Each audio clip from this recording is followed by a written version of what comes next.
Oke, selamat sore ya. Hujan sudah reda dan kali ini saya mau sedikit sharing-sharing ya. Sebelumnya salam sukses selalu, semoga kesehatan dan kebahagiaan selalu menyertai kita semua. Amin. Dan salam ngebul dua tak ya, bukan patah. Kalau patah ngebul itu bukan salam lagi, wassalam. Oke, kali ini saya mau sedikit ngomong. Banyak orang punya motor, katanya variasinya mahal, bautnya double seharga ratusan ribu ya. Itu semua mahal, sekelas sultan.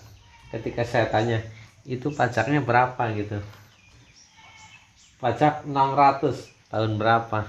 Tahun 2017. Sampai sekarang dari bayar tidak. Ya memang begitu, motor mahal, perawatan mahal. Apa namanya, baut murah 100.000, terus apa namanya, katanya baut double, baut apa itu, brobol apalah merek, saya juga nggak paham. Nah, kita nggak usah sebut mereknya ya. Katanya itu sekelas sultan. Saya bilang iya, variasi murah, motor murah, pajaknya mahal, pajaknya nggak mampu bayar. Dan itu tidak satu dua, banyak sekali ya, banyak sekali yang tidak bayar pajak. Tapi saya anggap ya namanya manusia seperti itu, karena di sini pun banyak juga kendaraan-kendaraan yang bukan hanya 2 tak, 4 tak, itu banyak di sini.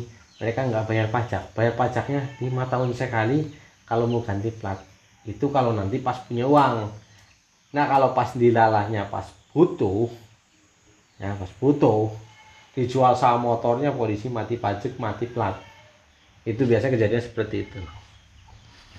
Karena pas kita bayar 5 tahun, otomatis kan ada denda. Ya kalau mungkin ada pemutihan, cuman kalau pemutihan sebenarnya tidak mendidik masyarakat untuk tertib pajak. Jadi dia bisa bayar pajak kapan saja karena ada pemutihan ini gitu lah. Tapi tidak apa-apa, itu juga pengaturan pemerintah. Tapi kalau di pikiran saya sendiri, selama saya mampu bayar pajak, saya bayar pajaknya gitu. Kalau misalnya tidak mau bayar pajak, maka kendaraan itu harus segera dijual gitu. Kenapa demikian? Saya malu lewat di jalan tapi tidak bayar pajak itu. Jadi kendaraan saya waktu itu saya sampai ada 6-7 itu motor, semua pajaknya jalan, tidak ada yang tidak saya pajakin gitu. Karena pajak itu sepele ya, kalau untuk yang kayak Honda Win cuma 18.000. 50 sama mahalan itunya apa namanya, SLDT ya, SWL, santunan wajib lalu lintas itu. Kalau ini 400, ini saya kasih lihat ya, ini saya kemarin bayar nih. Nah, ini kemarin saya tanggal 30 bulan 10 ya, tahun 2021 saya sudah bayar pajak. Dan ini sebenarnya masa berlakunya adalah, nah ini masa berlakunya tuh, masa berlakunya adalah tanggal 27 bulan 11. Jadi masih sebulanan saya sudah bayar pajak gitu. Ini bukan soal pamer, tapi ini sebenarnya ya, ini jumlahnya tuh 449 ya. Jadi saya bayar pajaknya.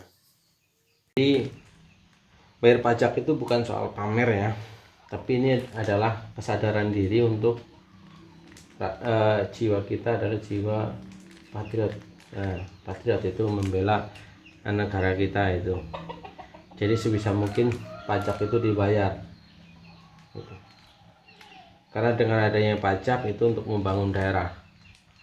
Dan seandainya itu kok dikorupsi atau apa, itu sebetulnya bukan kesalahan kita gitu. Yang jelas kewajiban kita yang bayar pajak, dan pajak kita bayar gitu. Setelah pajak itu dibayar,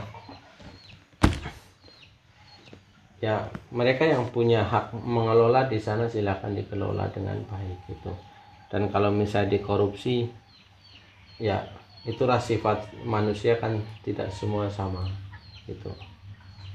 Tapi alangkah bagusnya memang Semuanya kalau memiliki jiwa yang besar, jiwa yang membangun bangsa, itu Indonesia tidak akan tercerai-berai oleh hanya sebuah partai gitu, ataupun sebuah politik, ataupun sebuah karena uang jadi pepercahan. Kalau bisa semua itu bisa menyatukan kita semua dalam satu wadah negara kesatuan Republik Indonesia. Jadi rajin-rajinlah bayar pajak ya, sesuai dengan ketentuannya. Kalau ini bayar pajak motornya sebenarnya kecil. PPN yang saya bayar dalam setahun itu mungkin lebih dari 50 juta itu ada PPN itu lebih besar daripada pajak kendaraan gue. Makanya saya bilang pajak motor itu murah. Tapi banyak orang kebalikannya, beli motor murah tapi pajaknya mahal katanya. Jadi rajinlah bayar pajak untuk membangun bangsa. Bila di dalam hati kita ada kesadaran bayar pajaknya bagus, nanti suatu saat anak kita jadi pejabat, itu kan dia akan mengajarkan seperti itu. Gak sakit hati ketika anaknya jadi pejabat, petugas pajak, ternyata bapaknya pengemblang pajak gitu. Emosi dia sama bapaknya. Oke, kali segitu aja ya kata-kata dari saya.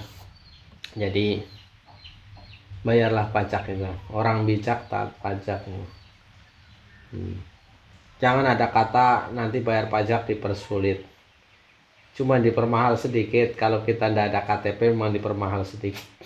Jadi ini ngomong apa adanya ya. Jadi kita lewat ini tetap ada tambahan gitu. Mau di Samsat mana tetap ada tambahan tanpa KTP ya. Saya nggak ada KTP-nya nih atas nama orang lain gitu, nggak ada tambahan gitu. Kalau ini saya nggak bohong. Ini bukan saya menjelekan citra Samsat, bukan, tapi memang apa adanya. Dan saya sudah bayar pajak bukannya 1-2 kali seperti itu. Mau via calo atau bukan itu sama saja. Dan alasan yang pertama ditolak itu, katanya nanti siang saja. Sudah, nggak usah terlalu panjang untuk yang ini. Intinya saya bayar pajak aja.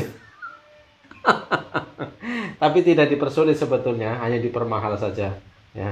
Kalau nggak punya KTP dipermahal saja. Mau pajak motor, pajak mobil lebih mahal lagi gitu, bisa tambah 200-an atau berapa itu. Makanya saya bilang tambah 200 ya, tambah 200 masuk nggak ada KTP-nya. Oh kalau kayak gitu dibalik namanya sekalian, saya bilang dimutasi balik nama sudah. Tapi jadinya sebulan lebih, setahun juga nggak apa-apa, tapi kebangetan. Oh iya nanti cepet kok sebulan jadi. Jadi begitu ya. Jadi waktu mobil begitu. Tapi memang sebenarnya kalau punya mobil, kalau sudah jadi atas nama mobil, satu kali pun walaupun baru kredit terus dicabut, atas nama kita sudah pernah dipakai atas nama mobil, itu bantuan apapun nggak dapet tuh. Jadi kalau mau pinjam apa gitu juga nggak bisa, karena ini status bapak sudah punya mobil gitu. Saya ada lihat itu punya tetangga gitu, saya tanya itu kenapa, katanya karena sudah punya mobil. Emang pernah punya mobil? Pernah dulu sebentar gitu, terus tak jual lagi di atas nama. Iya, makanya banyak yang tidak mau pakai atas nama. Kalau mobil mending dia nambah tambahan biaya, tapi dia nggak jadi atas nama di mobil, karena nanti ada di kredit atau apa itu ada problem apa. Saya sih nggak tahu dengan detail ya, cuman sedikit ada problem gitu setelah kita tuh pernah punya atas nama mobil gitu. Tapi mungkin kalau nanti di Google atau apa ya, kita cari sendirilah itu kalau sudah punya atas nama di mobil. Ya, kalau saya pikir-pikir memang ya nambah 200 katanya kalau nggak ada KTP waktu punya mobil. 200 kalau kali 5 selama 5 tahun berarti 1 juta. 1 juta buat mutasi. Umur mobil ada 5 tahun dah, tak tahu. Oke. Jadi begitu aja, ini tentang sedikit pajak ya. Jadi Kalau saya ngomong memang apa adanya, tapi saya juga tidak mau menjatuhkan satu pihak mana. Cuman saya ngomong apa adanya persis lah yang saya alami sendiri gitu ya. Nah, semoga ke depan sih ada perbaikan, kayak misalnya yang terutama nih ya, balik nama kendaraan bermotor online gitu. Aduh. Jadi ketika kita pencet ini udah saya beli, langsung berubah datanya set ke KTP yang baru gitu. Tinggal keluar biaya, cus, selesai gitu. Kayaknya itu simpel, tapi mungkin banyak juga yang calon-calon nanti bisa bingung gitu. Karena ini tarik ulur kepentingan, jadi nggak bisa langsung segitu mudahnya ya, tarik ulur kepentingan. Nah segitu aja ya, dari tadi mau segitu aja menjadi merembet kemana-mana ya. Nah itu kalau pajak memang jadi merembet kemana-mana, yang penting kita pajaknya nggak kemana-mana, yaitu ke pembangunan daerah kita juga, untuk kemajuan daerah kita juga. Salam sukses selalu, salam ngebul dua tak, semoga kesehatan dan kebahagiaan selalu menyertai kita semua, dan jangan lupa bayar pajak untuk membangun daerah kita masing-masing.